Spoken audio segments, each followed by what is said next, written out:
నగరంలోని అల్పాస్పేట కూడలి వద్ద ఇటీవల జరిగిన ఘటన వెనుక వైకాపా కుట్ర ఉందని ప్రభుత్వ విప్ జమ్మలమడుగు ఎమ్మెల్యే ఆదినారాయణ రెడ్డి ఆరోపించారు.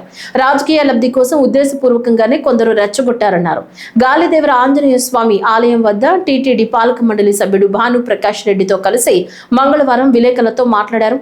తాజాగా ముగిసిన కడప నగరపాలక సంస్థ ఆధ్వర్యంలో గతంలో నిర్వహించిన కౌన్సిల్ సమావేశంలో వైకాపా కౌన్సిలర్లు చేసిన తీర్మానం వల్లే ఇదంతా జరిగిందన్నారు. పోలీసులు సకాలంలో స్పందించడంతోనే పరిస్థితి అదుపులోకి వచ్చిందన్నారు. వైకాపా అధినేత జగన్ ముఖ్యమంత్రిగా ఉన్నప్పుడు రాష్ట్ర రాజధానిగా అమరావతి పేరు వద్దని 3 రాజధానులు ఏర్పాటు చేస్తామన్నారని, ఇప్పుడు మావిగన్ అనే పేరు పెట్టొచ్చని చెబుతూ కన్ఫ్యూజ్ అవుతున్నారన్నారు. అలాంటి కన్ఫ్యూజన్ అనే అల్ఫాస్పేట కూడలి పేరు విషయంలోనూ జరిగిందని ఆరోపించారు. జగన్ కు కేవలం రాజకీయాలే కావాలని ఎవరు ఎలా పోయినా ఆయన పట్టించుకోరన్నారు. ఉదయాన్నే గండి క్షేత్రానికి పోవడం జరిగింది. మంత్రి గారు కూడా రావడం జరిగింది. చాలా అద్భుతంగా కార్యక్రమం రేపటితో ఆ కార్యక్రమం ముగుస్తుంది. ఈరోజు జరిగే ఈ సిటీలో మా సుబ్బారెడ్డి గారు చెప్తున్నారు, దాదాపు 10 చోట్ల శోభాయాత్ర. ఇంతకుముందు కూడా అయోధ్య జరిగేటప్పుడు అద్భుతంగా కడప నగరంలో ఎక్కడ రాష్ట్రంలో జరగని విధంగా జరిగింది. కానీ చిన్న సంఘటన, దాని ఇప్పుడు సైన్స్ అండ్ టెక్నాలజీ బాగా పెరిగింది,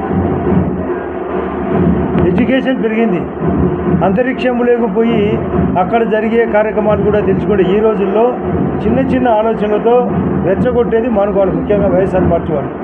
మన జరిగినది వాళ్ళు కానే కాదు, స్థానికులు కాదు, వైఎస్ఆర్ పార్టీ వాళ్ళు స్పష్టంగా దీనికి పేరు పెట్టడం కాదు, వాళ్ళకి కావాల్సింది డిస్టర్బెన్స్.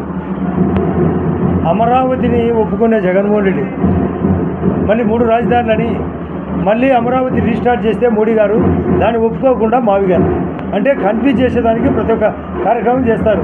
మన జరిగిన ఆల్మాస్పేటలో కూడా టిప్పు సుల్తాన్ పేరు అనేది పైకి అసలు రాజకీయం. ఇది పోవాలా, ఈ రాష్ట్రం బాగుపడాలా, విడిపోయిన రాష్ట్రం అభివృద్ధి జరగాల, సంక్షేమం జరగాల, ఆధ్యాత్మికం జరగాల, మన పిల్లల యొక్క భవిష్యత్తు పెరగాల, ఉపాధి ఉద్యోగ అవకాశాలు పెరగాల, బ్యాంకింగ్ ఇన్సూరెన్స్ పెరగాల, చెట్టు సంపద జంతు సంపద పెరగాల, ఎక్కడ కూడా స్వేచ్ఛ పెరగాల. స్వేచ్ఛ పెరగాల్సిన చోట స్వేచ్ఛ నశించడం, ముఖ్యంగా ఇక్కడ ఎవరిని రెచ్చగొట్టాల్సిన అవసరం లేదు. హిందూ సమాజం బలంగా ఉంది, వాళ్ళను కూడా ఇతర క్రిస్టియానిటీ కానీ ముస్లిమ్స్ను కానీ కూడా మేము సామరస్యంగా పోవాలని బీజేపీ పార్టీ కానీ ఈ యొక్క కూటమి పార్టీ కానీ సిద్ధాంతం.